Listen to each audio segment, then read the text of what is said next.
Morning students. आज का हमारा टॉपिक है इक्विवेलेंट सर्किट्स, तुल्य परिपथ।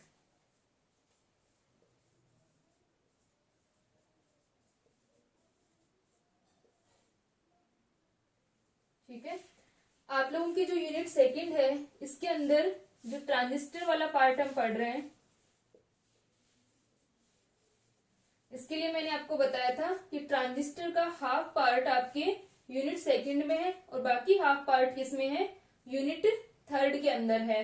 ठीक है, और जो आपकी यूनिट सेकंड है, इस यूनिट सेकंड में ट्रांजिस्टर के साथ में ट्रांजिस्टर का एक टाइप FET ये दे रखा है।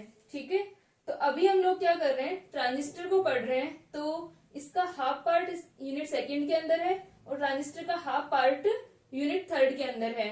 ठीक है, यानी यूनिट सेकंड के अंदर क्या है, एक तो रेक्टिफायर वाला चैप्टर था और एक ट्रांजिस्टर का हाफ पार्ट है और उसके साथ में एक फील्ड इफेक्ट ट्रांजिस्टर का चैप्टर दे रखा है। ठीक है, तो हम लोग इस फील्ड इफेक्ट ट्रांजिस्टर के चैप्टर को बाद में करेंगे, पहले हम ट्रांजिस्टर को कंटिन्यू करेंगे। ठीक है, तो ट्रांजिस्टर वाले चैप्टर के अंदर जो आज हम टॉपिक कर रहे हैं, तुल्य परिपथ, यानी जो CB, CE और CC कॉन्फ़िगरेशन हमने पढ़े हैं। ठीक है, CB, CE और CC कॉन्फ़िगरेशन जो हम लोगों ने पढ़े हैं, उनको हम क्या कर सकते हैं, इक्विवेलेंट सर्किट्स बना सकते हैं उनके। ठीक है, तो इन कॉन्फ़िगरेशन के इक्विवेलेंट सर्किट हम लोग बनाएंगे और वो हम किसको यूज करके बनाते हैं, हाइब्रिड पैरामीटर्स को।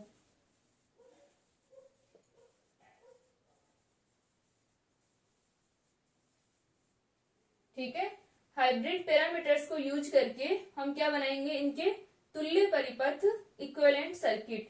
हाइब्रिड पैरामीटर कौन से थे वो मैं एक बार आपको फिर से बता दूंगी। तो इनको यूज करके हम इक्विवेलेंट सर्किट बनाएंगे। अब आपकी जो यूनिट सेकंड है इसमें इनके इक्विवेलेंट सर्किट के बारे में है और बाकी का कुछ पार्ट जो हम इनको ट्रांजिस्टर का यहाँ पर क्या है, इन जो हम इक्विवेलेंट सर्किट बनाएंगे उनसे कुछ पार्ट आपका यूनिट थर्ड के अंदर है। ठीक है, तो यहाँ पर हम कंटिन्यू इस टॉपिक को कर रहे हैं एक बार। और जो आपकी हमने CB, CE और CC कॉन्फ़िगरेशन पढ़े थे, कॉमन बेस, कॉमन इमिटर और कॉमन कलेक्टर। ठीक है, इनके बाद में आपका Q पॉइंट यानी ट्रांजिस्टर का ऑपरेटिंग पॉइंट होता है और लोड लाइन, ये एक टॉपिक दे रखा है, इसको हम यूनिट थर्ड के अंदर पढ़ेंगे। ठीक है, तो बाद में मैं आपको लिखवा दूंगी कि कौन कौन से टॉपिक आपके यूनिट सेकंड में है और कौन कौन से ट्रांजिस्टर के टॉपिक यूनिट थर्ड के अंदर है। ठीक है, तो अभी हम इनको पढ़ेंगे, हाइब्रिड पैरामीटर्स को यूज करके इक्विवेलेंट सर्किट्स को पढ़ेंगे। तो ये जो टॉपिक है वो यूनिट सेकंड थर्ड दोनों के अंदर है। ठीक है, तो अभी हम इसको कंटिन्यू करते हैं, फिर मैं आपको टॉपिक्स लिखवा दूंगी।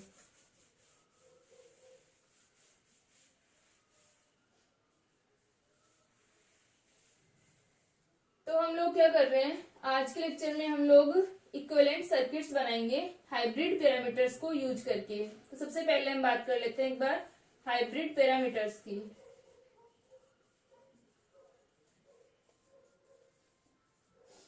हाइब्रिड पैरामीटर्स क्या थे, H पैरामीटर,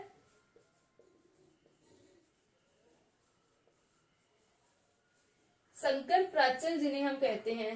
संकर प्राचल क्यों कहते हैं इनको, हमने Z पैरामीटर, Y पैरामीटर और H पैरामीटर पढ़े थे। ठीक है, तो यहाँ पर हमने देखा कि जो हमारे Z पैरामीटर होते हैं वो ओपन सर्किट पैरामीटर होते हैं, खुले परिपथ प्राचल होते हैं। और जो Y पैरामीटर्स होते हैं वो क्या होते हैं, लघुपथित प्रविष्टता प्राचल होते हैं, यानी वो शॉर्ट सर्किट पैरामीटर्स होते हैं। लेकिन जो हमारे H पैरामीटर्स हैं ये ओपन सर्किट भी होते हैं और शॉर्ट सर्किट भी होते हैं। ठीक है, इसलिए इन्हें हाइब्रिड पैरामीटर्स कहते हैं। ठीक है, तो ये कौन कौन से थे, H11, H12, H21 और H22। H11 क्या होता है, इनपुट इम्पीडेंस होती है V1/I1। H12 क्या होता है, रिवर्स वोल्टेज गेन होता है, यानी उत्क्रम वोल्टता अनुपात या वोल्टता लाभ हम कह सकते हैं। उत्क्रम क्यों होगा ये, क्योंकि वोल्टता लाभ या धारा लाभ जो भी हम याद करते हैं उसमें हमारा आउटपुट ऊपर आता है और इनपुट अपॉन में आता है, ठीक है। लेकिन ये उल्टा होगा, ये V1 अपॉन V2 होता है। और H21 क्या था? H21 होता है फॉरवर्ड करंट गेन, तो ये आ जाएगा I2 अपॉन I1 अग्र धारा लाभ। और H22 जो था हमारा वो क्या था? आउटपुट एडमिटेंस थी, यानी I2 अपॉन V2 का रेशियो था। इन्हें HI, HR, HF और HO से भी रिप्रेजेंट करते हैं। तो ये हमारे पास में थी इनपुट इम्पीडेंस, निवेशी प्रतिबाधा, HR रिवर्स वोल्टेज गेन, उत्क्रम वोल्टता लाभ, ये है फॉरवर्ड करंट गेन अग्र धारा लाभ, और ये है आउटपुट एडमिटेंस, और ये क्या हो जाएगी? ये हमारी निर्गम प्रवेश्यता है, ठीक है। तो ये हमारे पास में चारों पैरामीटर्स आते हैं। इनको यूज करके हम CB, CE और CC कॉन्फ़िगरेशन के क्या बनाते हैं? तुल्य परिपथ इक्विवेलेंट सर्किट बनाएंगे। तो इनसे हमारा जो सर्किट बनता है, ठीक है, हमारा जो हमने 2 पोर्ट नेटवर्क पढ़ा था, 4 टर्मिनल नेटवर्क, इस प्रकार था, ठीक है। हमारा 4 टर्मिनल नेटवर्क इस प्रकार होता है, चतुर टर्मिनल जाल। यहाँ पर हमारे पास में क्या होता है? V1, ये हमारे पास में होता है V2, करंट I1 और करंट I2, ठीक है। तो इन V1, V2, I1, I2 के लिए हम इनको यूज करके सर्किट जब बनाते हैं तो हमारे पास में कुछ इस प्रकार आता है सर्किट। ये हमारा HI और इसमें से जाने वाली करंट I1। इसकी इक्वेशन क्या थी? हाइब्रिड पैरामीटर की इक्वेशन क्या होती है? यहां पर V1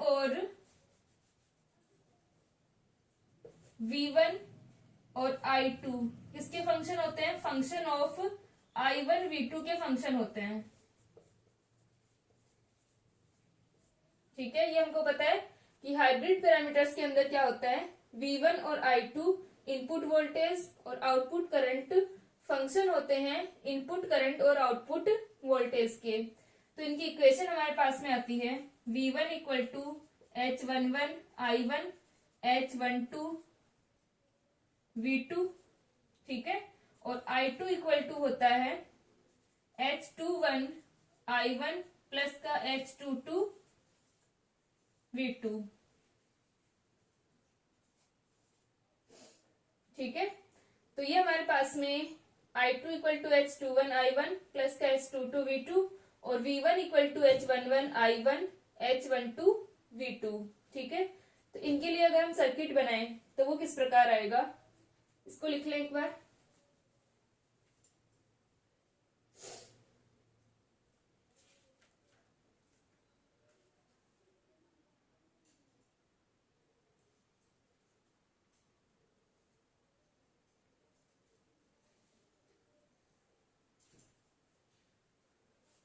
ठीक है, यहां तक हो गया।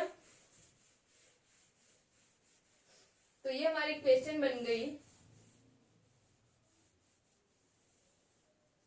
V1 equal to HF I1 plus HR V2 और I2 इक्वल टू HF, ये हमारा HI I1 है,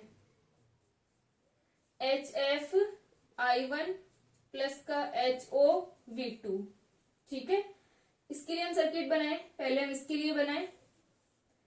यहां पर हम किरचॉफ लॉ लगाएं, V1 minus HI I1 plus का HR माइनस का HR V2 इक्वल टू 0। ये है अपने पास में।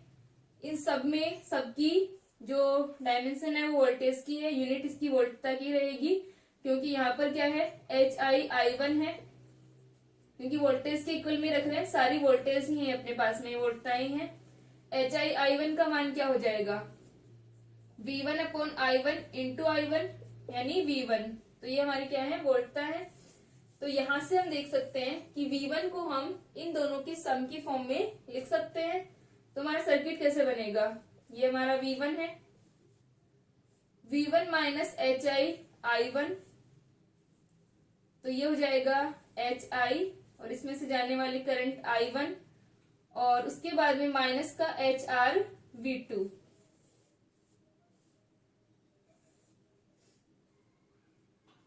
तो ये आ गया HRV2। ठीक है, HRV2, HR के अंदर हम HR की वैल्यू रखें तो ये क्या है V1 अपॉन V2। ठीक है, तो यहां से अपने पास में ये आ जाएगा HRV2। ये हमारा फर्स्ट वाला कंप्लीट हो गया। अब हम बात करें सेकंड की। इसमें क्या है I2 के इक्वल में है ये, यानी I2 को हम इन दोनों के सम की फॉर्म में लिख सकते हैं। तो यहां से अपने पास आ जाएगा एक तो हमारा HFI1, ये करंट सोर्स है। ठीक है, तो ये इस प्रकार होगा,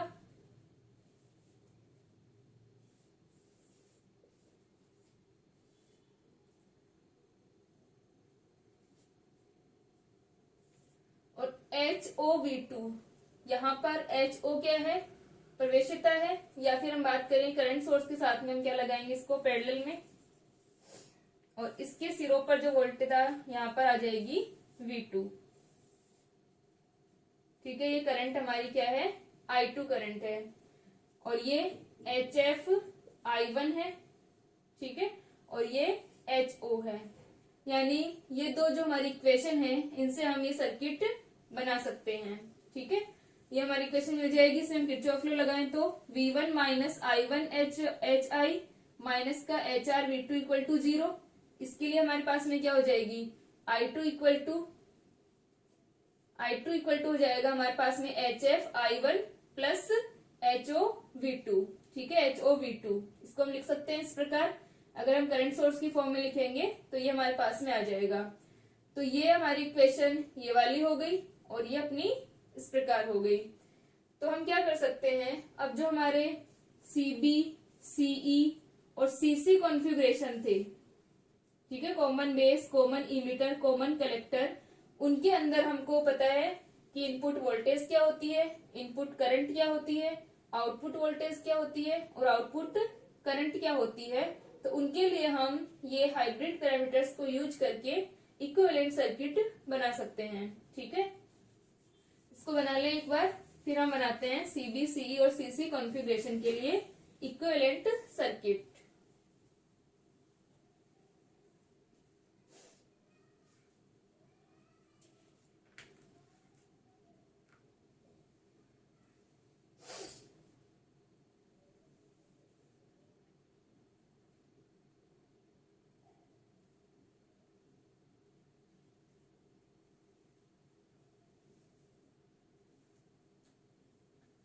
ठीक है, याद तक हो गया।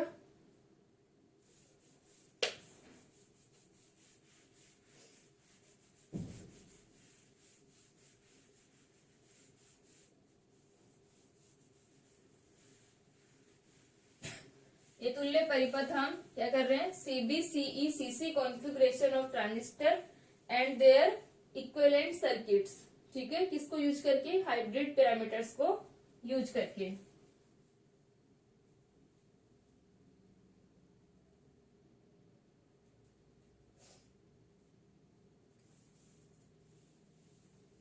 तो सबसे पहले हम बना रहे हैं कॉमन बेस के लिए।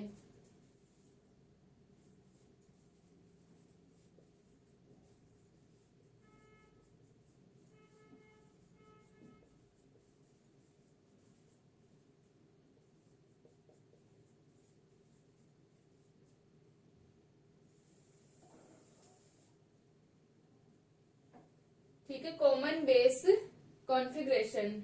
कॉमन बेस कॉन्फ़िगरेशन क्या होता है, ट्रांजिस्टर जो है वो एक 3 टर्मिनल युक्ति है।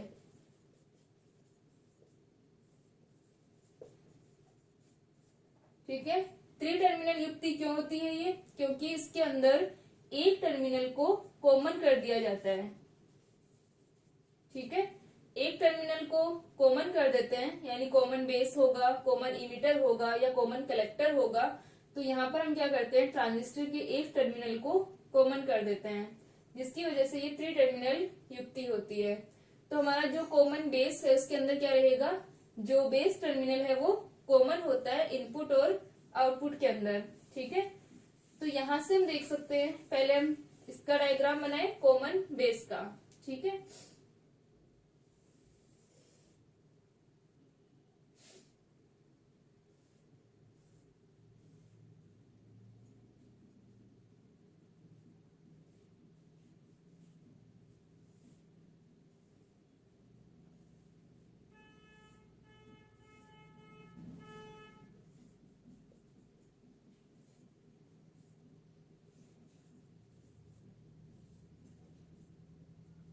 ठीक है, बेस कॉमन है, ग्राउंडेड है बेस।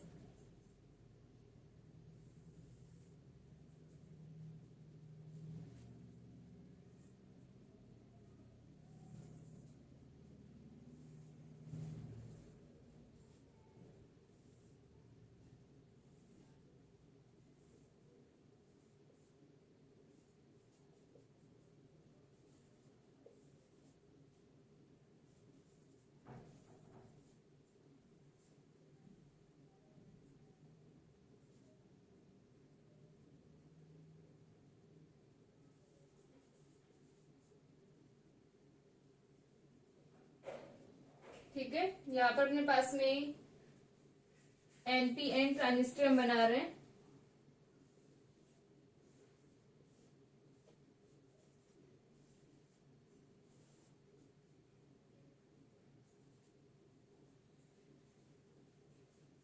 ठीक है, तो यहाँ पर क्या होगा कि जब हमारे कॉमन बेस की हम बात करते हैं तो इनपुट वोल्टेज क्या होगा, V1 equal to VEB, V2 equal to क्या होगा कॉमन बेस के अंदर, V2 इक्वल टू हो जाएगा अपने पास में VCB,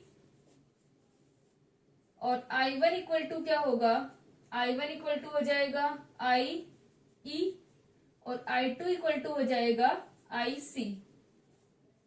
input voltage VEB, V2 VCB, I1 IE और I2 IC।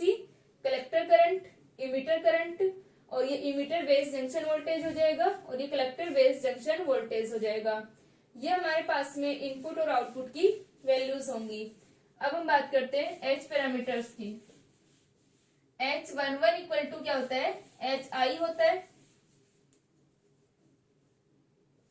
H11 equal to HI होता है, और यहां पर हम क्या करेंगे, जो हमारा HI है, हम कॉमन बेस की बात कर रहे हैं, तो कॉमन बेस के लिए हम एक सबस्क्रिप्ट ले लेंगे B, यानी हम HIB लिखेंगे।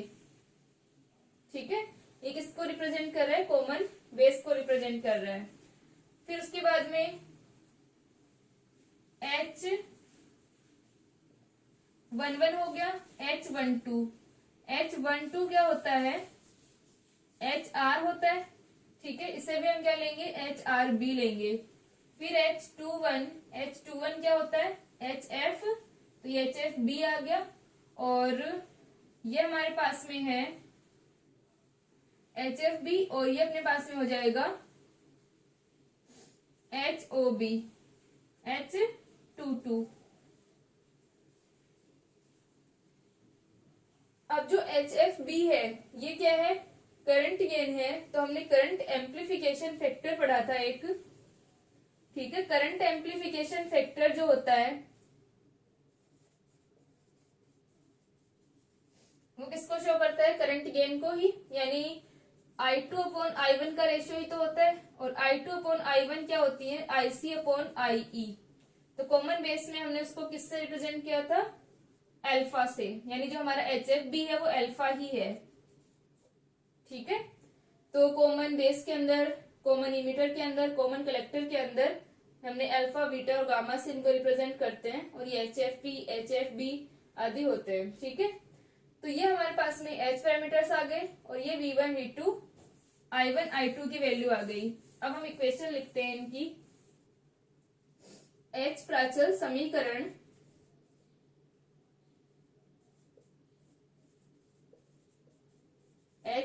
समीकरण निम्न होते हैं। तो ये हमारे पास में होते हैं V1 equal to HI I1 plus का HR V2, और I2 equal to HFI1 plus का HOV2। ठीक है, ये होते हैं। अब यहाँ पर हम क्या कर रहे हैं, कॉमन बेस की जो वैल्यूज है हमारे पास में वो हम रखते हैं। तो हम लिख देंगे उपरोक्त समीकरणों में इनको हम इक्वेशन 1 दे देते हैं और इनको 2 नंबर दे देते हैं। तो हम लिख देंगे समीकरण 1 व 2 से मान रखने पर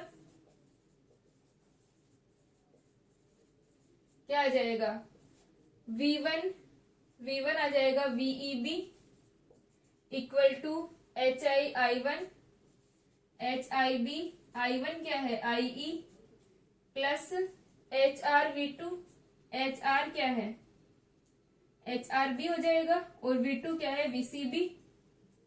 फिर उसके बाद में I2 इक्वल टू आ जाएगा HFB, I1 क्या है IE प्लस HOB, V2 क्या है VCB।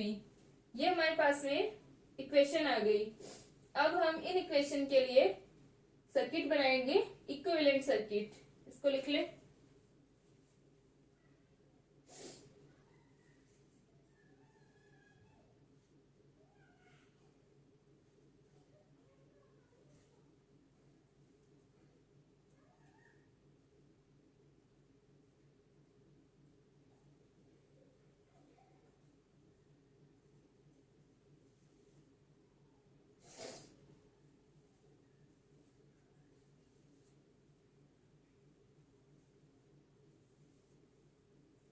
ठीक है, यहां तक हो गया।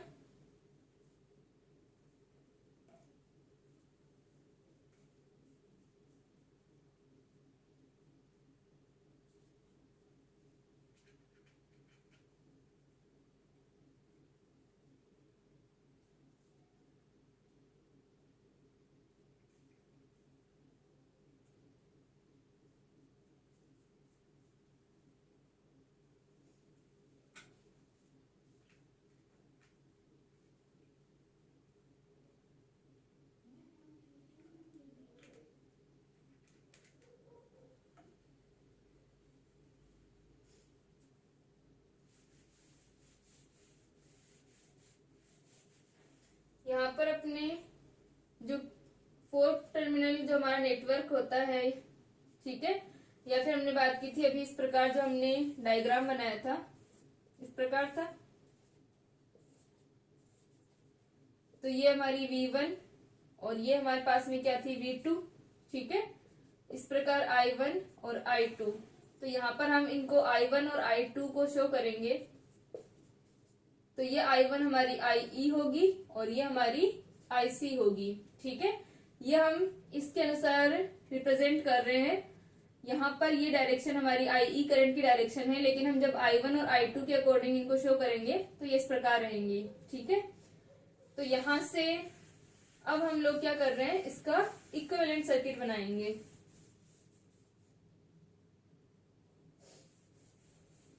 तो ये VEB और I2 हम इस प्रकार लिख सकते हैं। अगर हम लघु आयाम के संकेत प्रयुक्त करते हैं तो हम लिख सकते हैं लघु आयाम के संकेत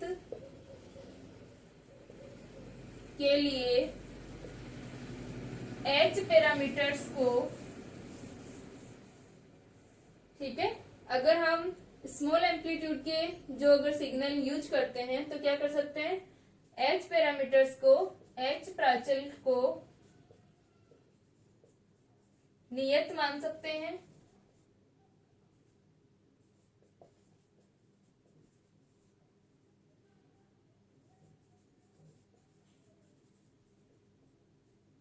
ठीक है, तो वो अपने पास में आ जाएगा delta VEB equal to HIB delta IE plus का HRB डेल्टा VCB और delta I2 equal to HFB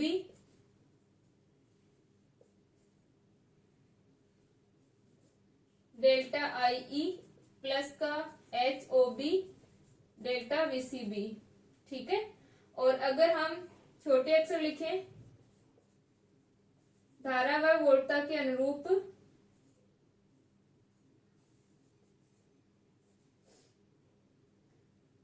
धारा व वोल्टता के अनुरूपी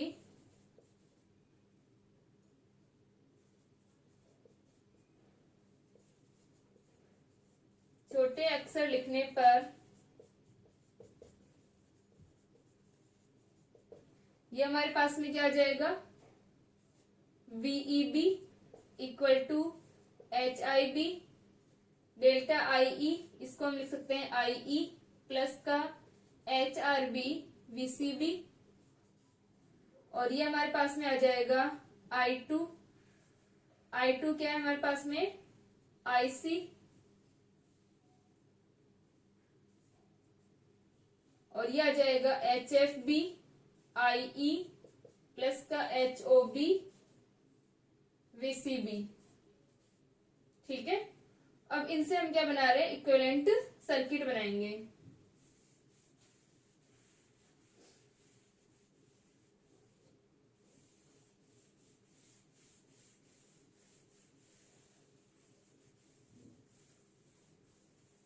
ठीक है, तो जो हाइब्रिड पैरामीटर्स के लिए हमने सर्किट बनाया था वो सेम यहाँ पर आ जाएगा। एक तो हमारा इससे हो जाएगा और एक इससे। तो हम बनाए VEB, ये हमारी क्या होगी, VEB minus HIB IE minus का HRB VCB इक्वल टू 0। तो ये हमारा सर्किट बनेगा VEB HIB, ठीक है, और करंट क्या होगी IE, फिर अपने पास में आ जाएगा HRB VCB,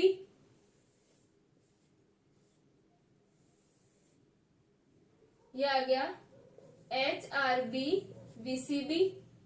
ठीक है, और इसके बाद में ये हमारा बेस टर्मिनल है जो कि कॉमन होगा, ये बेस टर्मिनल है, ये हमारा ई टर्मिनल है।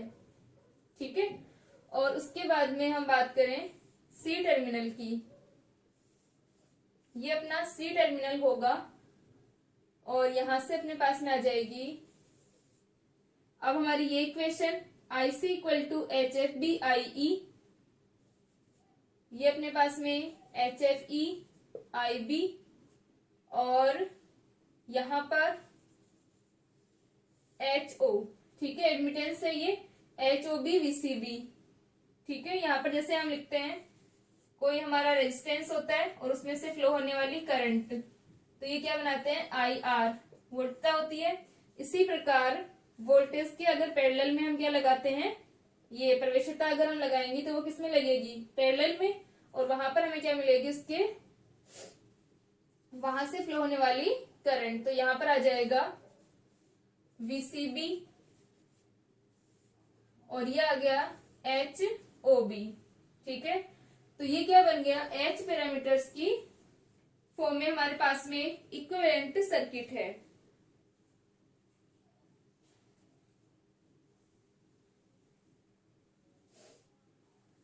ठीक है, तो इस प्रकार बना लेंगे। ये हमारा कॉमन बेस के लिए है। ये वाला पार्ट जो हमारा बनता है वो इस इक्वेशन से बनेगा और ये वाला पार्ट हमारा इस इक्वेशन से बनता है। ठीक है, तो यहां से अपने पास में आ गया HFB IB HOB, और यहाँ पर ये VCB, और ये यहां से अपनी करंट जो है वो IC।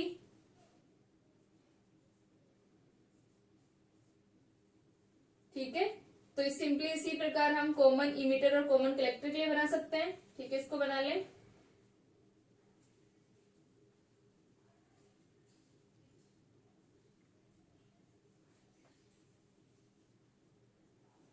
तो अब हम लोग बनाते हैं कॉमन इमीटर और कॉमन कलेक्टर के लिए।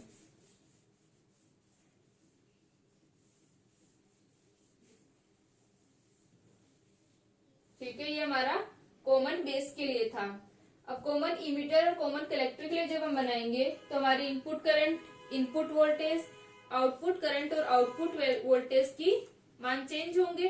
ठीक है, तो उनके लिए हम लिख लेते हैं क्या क्या होते हैं।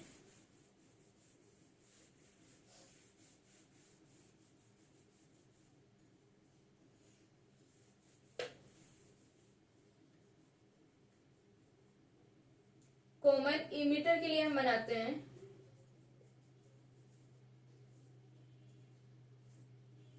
तो कॉमन इमीटर के लिए क्या होगा, इस प्रकार हम होता है हमारे पास में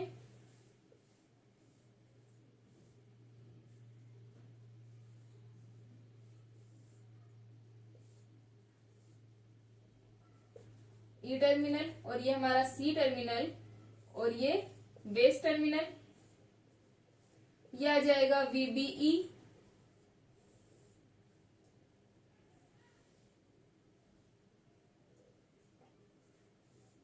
ये आ जाएगा वीसीई, और ये हमारी करंट होगी आईसी, और ये हमारे पास में करंट होगी आईबी। ठीक है, तो यहां पर अपने पास हो गया कि V1 तो है VBE, V2 क्या है VCE,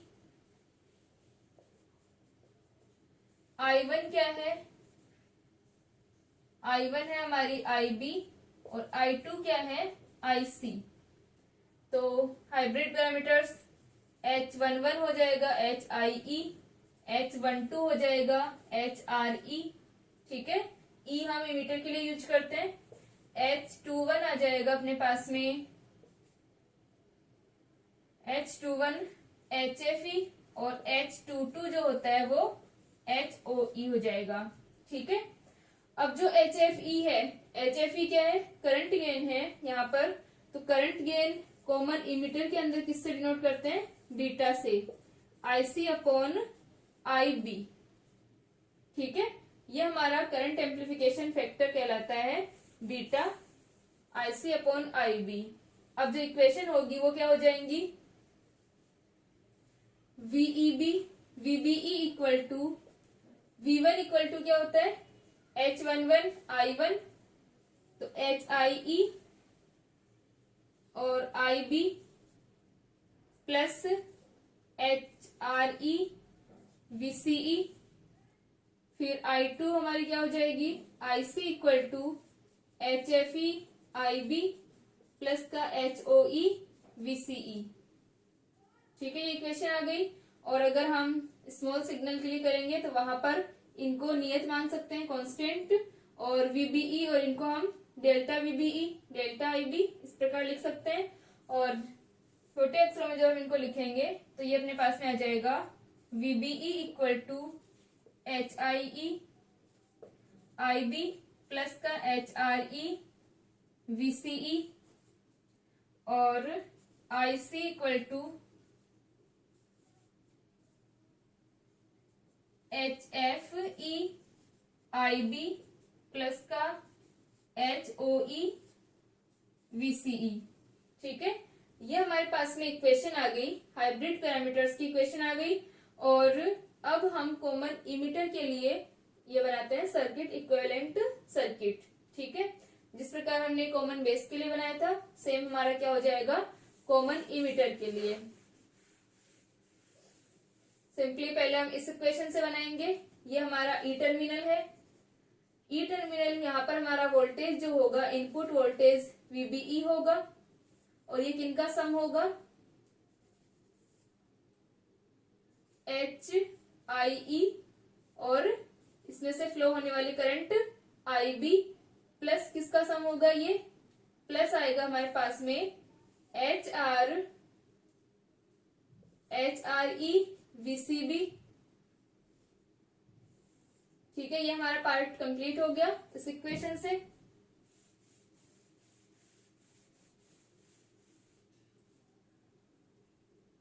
ठीक है, फिर उसके बाद में ये हमारा जो टर्मिनल है इमीटर टर्मिनल, ये कॉमन रहेगा। अब इधर वाला पार्ट ये सी टर्मिनल है, IC करंट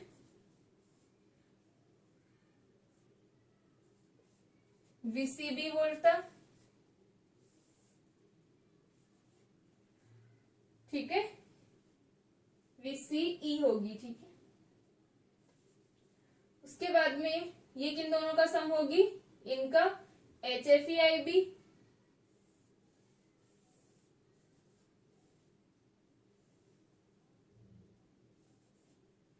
और HOE VCE।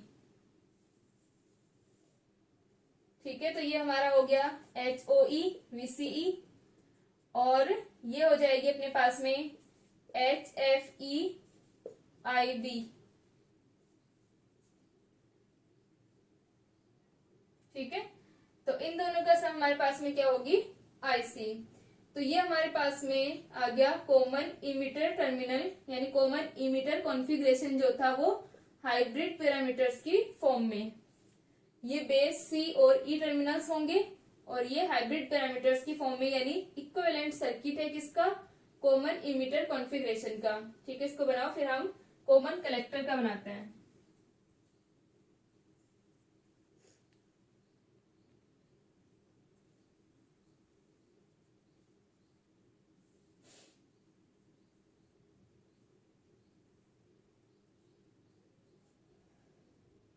ठीक है, यहां तक हो गया।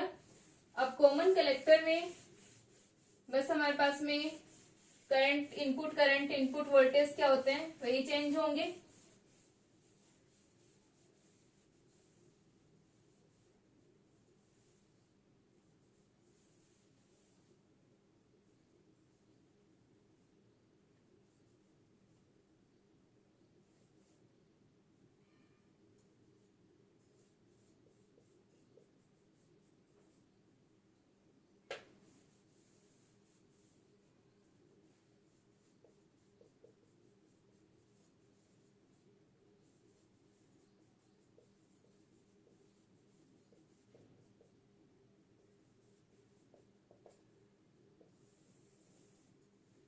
ठीक है, कॉमन कलेक्टर कॉन्फ़िगरेशन जब हम बनाएंगे तो वहां पर हमारे पास में बस हमें क्या देखना है कि इनपुट वोल्टेज क्या होगी और इनपुट करंट क्या होगी।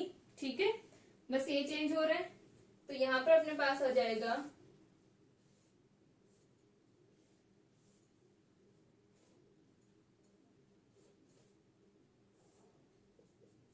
ये E टर्मिनल है, ये C टर्मिनल है। C टर्मिनल क्या होगा, कॉमन होगा। ये बेस टर्मिनल है। यहाँ पर अपने पास में ये VBC, और ये आ जाएगा VEC।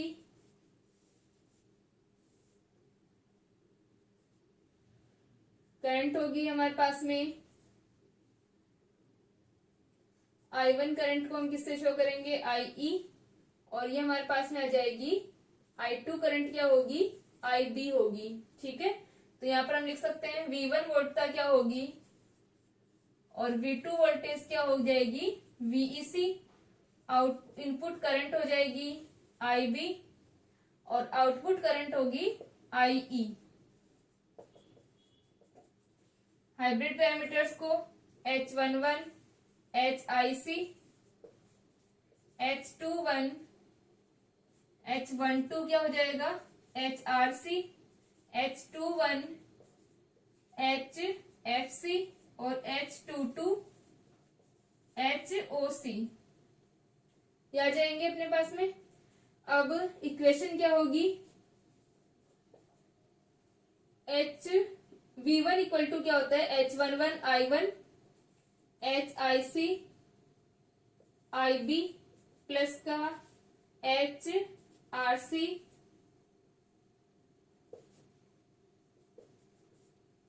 और I2 क्या है, IE। तो यह आ जाएगा हमारे पास में HIC आगे HFC IB प्लस का HOC। ठीक है, ये हमारे पास में इक्वेशन आ गई, और इनसे हम वैसे ही इक्विवेलेंट सर्किट बना लेंगे जैसे कॉमन बेस और कॉमन इमिटर के लिए बनाया था। ठीक है, इसको लिख लें फटाफट।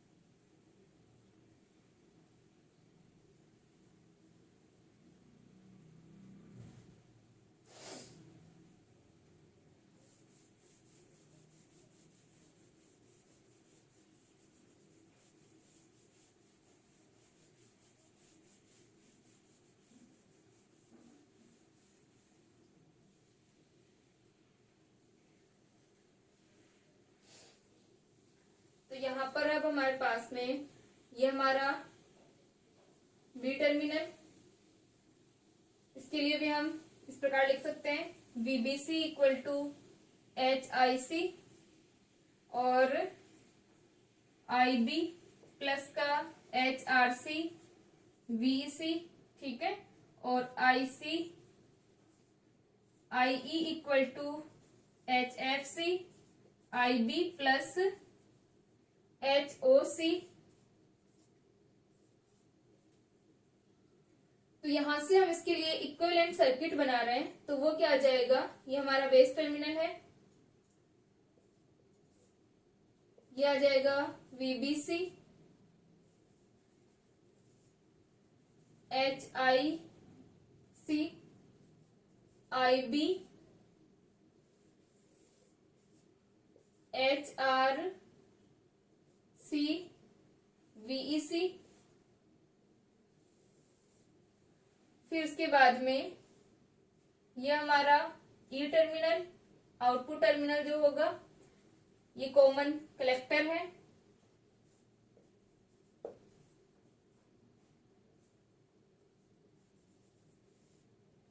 ये आ जाएगा HOC और यहाँ पर वोल्टता कितनी आ जाएगी VEC।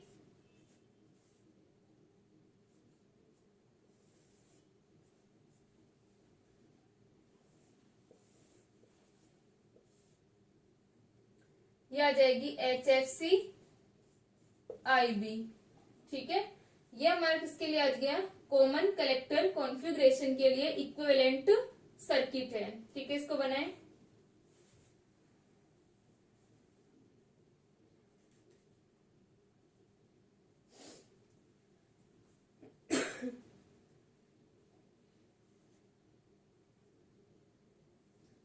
तो इस प्रकार हमारे कॉमन बेस, कॉमन इमीटर और कॉमन कलेक्टर जो हमारे सर्किट हैं, यानी जो हमारे कॉन्फ़िगरेशन होते हैं, इनके इक्विवेलेंट सर्किट बना सकते हैं। यहाँ पर हमने जो हमारे H पैरामीटर्स होते हैं, HI, HR, HF और HO सभी को यूज किया है। आगे हम फिर बनाएंगे इनके इक्विवेलेंट सर्किट, जहां पर हम लोग इनकी वैल्यू बहुत कम होती है HR और HO की, इनको नेग्लेक्ट करते हैं, HI और HF की फॉर्म में रखेंगे, ठीक है। तो वो हम आगे बनाएंगे। अभी हमारे पास में जो कंप्लीट इक्विवेलेंट सर्किट होंगे इनके, वो इस प्रकार बनते हैं, ठीक है। नेक्स्ट लेक्चर में हम इसको कंटिन्यू करते हैं।